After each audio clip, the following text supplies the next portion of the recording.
conquering fear in general. Right. Right? Fear of failure, fear of rejection, fear of the unknown. What would your advice be to someone who wants to like start a business or a major project, but they're held back by fear? So this is, again, it's interesting for me because public speaking is not something that induces fear in me. It never has. But I know that it does make people scared. And I think that overcoming any fear in my mind is, we talked about this a little earlier, which is inoculation.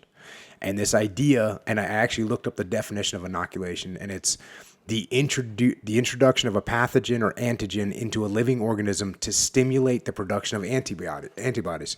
So you're giving yourself a little bit. Right. And you give yourself a little bit and you build up off there. It, yeah. And that's what you do. You take the small doses so it prepares you for the bigger doses. And one of my daughters, my middle daughter, she was really wanting to be in the school play, right? And other plays around town. And, okay, cool. Well, that's cool, but she was horrified to go out in front of an audience. Horrified. And so I looked up and I said, okay, how do you stop your kids from getting stage fright is what they call it.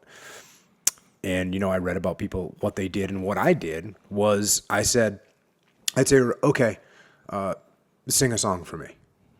And it's not that big of a deal because I'm her dad. And so she'd sing a song for me.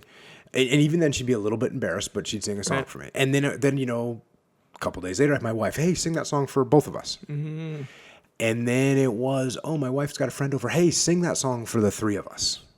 Because now you get a mystery person, an unknown in the room. Okay, so she's overcoming that fear. And each time she's getting a little bit more and more confident. Because we took her to, what are they called? Tryouts. What's a tryout called? Audition. We took her to a couple auditions where it was her turn and she didn't go. She broke down just crying and just couldn't handle it. Mm-hmm.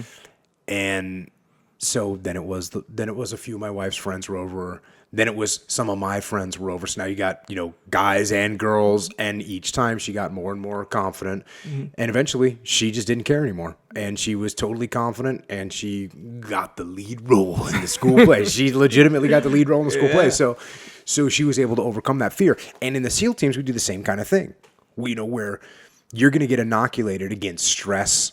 As much as they can stress you out in the SEAL teams, they're going to stress you out. There's going to be machine gun fire. You're going to be used to that. There's going to be explosions going off. You're going to be used to that. We used to do live fire machine gun drills and IAD drills, immediate action drills. We were maneuvering around. We used to do that without ear protection in sometimes. So you get used to this crazy banging. We don't do that anymore because it's not smart. But you do that to inoculate. It's like what you were talking about earlier. When that gun goes off, you should be completely comfortable with it. And there's one of my favorite stories. Well, not one of my favorite stories, but a buddy of mine who actually took my job. I was a task unit commander, and he actually took my job as task unit commander. And a flashbang is a grenade that you throw into a room before you go into the room, and it makes a loud explosion and smoke, and then it allows you to enter in on the room when the people that are inside are now startled. Mm-hmm. So you have an advantage. Well, occasionally, you have to open the door to throw the crash in there. Mm-hmm. And occasionally someone will open the door and someone will run in. They didn't coordinate it well. And so you open the door, guy runs in, and then someone throws the crash in. So now you're crashing yourself. Mm-hmm. It's not that big of a deal. You got to get used to it. But what happened with one of his new guys, that happened. So the door went open.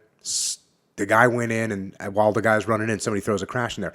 The guy sees the crash, and he runs back out of the room, which is not what you're supposed to do. So this guy was the task unit commander. He goes, hey, come with me down here.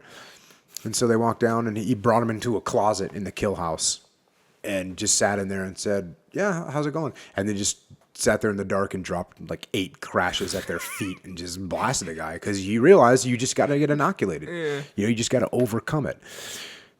So that's kind of, I guess, my theory here would be if you're afraid of fighting and altercations, go train jiu-jitsu. If you're afraid of heights, work on some rock climbing. If you're afraid of the water, time to swim. It's time to surf. It's time to get out there. If you're afraid of pull-ups, if you're afraid of pull-ups, do pull-ups. If you're in squats, do squats. If you're afraid of public speaking, go speak in public. Mm-hmm. If you're afraid to start a business, start a business. Make it small. And on all these, what you have to do is you have to mitigate the risk and you have to ease yourself into it, but you got to go for it. And eventually you will overcome that fear. Mm-hmm. But the hard part is you got to take that first step. Yeah. You got to take that first step to begin to inoculate yourself against the fear of the thing that's in your mind. Because that fear generally is in your mind. Yeah. That, when you get up on stage to do a public speaking, people are not going to throw tomatoes at you and say, "Oh my, you're an idiot, get off the stage." No, right. they're going to sit there, So there's nothing to fear. Yeah. It's in your head. Mm-hmm.